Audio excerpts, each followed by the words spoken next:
la distancia del observador, llamado PV o V en perspectiva, al cual desde ya designaremos con V respecto a lo que desea representar, depende de lo que abarque o espacio que ocupe el objeto de su interés, el cual debe verse con un solo golpe de vista, al copiar del mundo natural un motivo como un paisaje o una casa. Esto es lo que se conoce como perspectiva a ojo.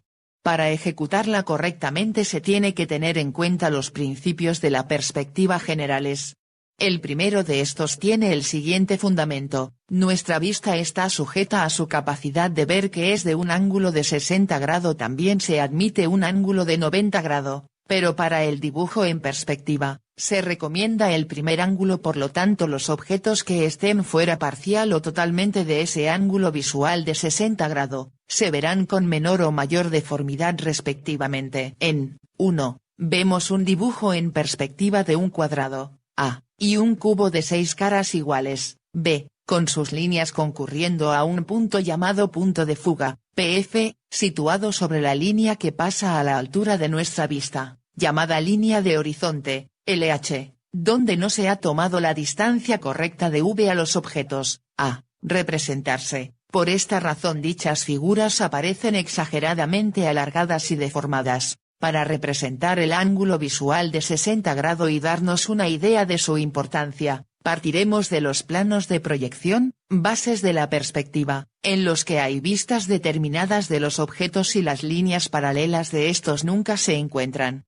Uno de estos planos de proyección es el horizontal, llamado también vista en planta o vista de pájaro. Otro plano de proyección es el vertical o alzado, en el cual aparecerán las alturas de los objetos.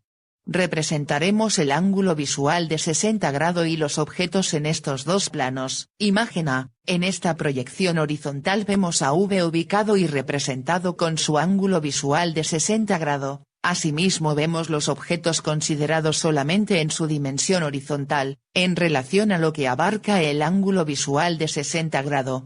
Como vemos en dos dimensiones, necesitamos ver también su dimensión vertical. Imagen B: en esta proyección vertical vemos nuevamente a V ubicado y representado con su ángulo visual de 60 grados, y asimismo los objetos, algunos parcial o totalmente fuera del ángulo visual como en A. Comprobamos entonces que la casita junto con el paralelepípedo alargado, sería uno de los objetos que saldría correctamente dibujado, al tener sus dos dimensiones abarcadas por el ángulo visual de 60 grados, ya que no basta una dimensión. Este es un dato importante.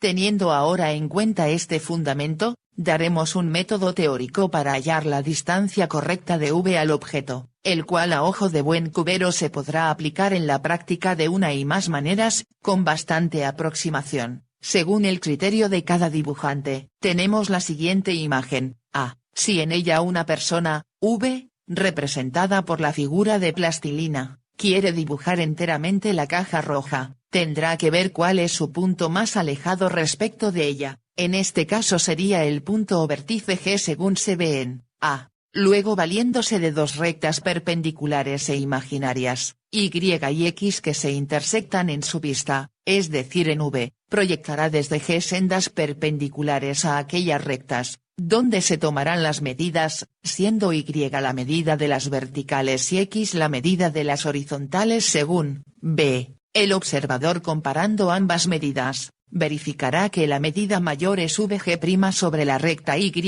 es decir la distancia vertical es la mayor.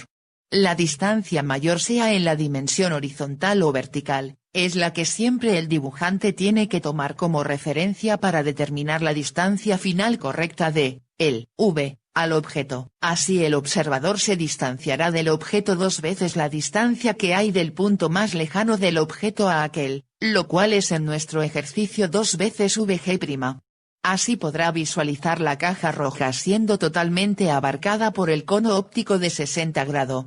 Solamente resta hallar el punto desde el cual se contará dicha distancia, para ello desde L, que es el punto del objeto más cercano frontalmente al observador, este imaginará pasar una horizontal, AB, así como una perpendicular a dicha horizontal, AB, que partirá desde su vista, V, desde el punto Q de la intersección de ambas, contará 2 veces la medida Vg' para ubicarse a la distancia correcta para copiar o reproducir el motivo u objeto de su interés, en perspectiva.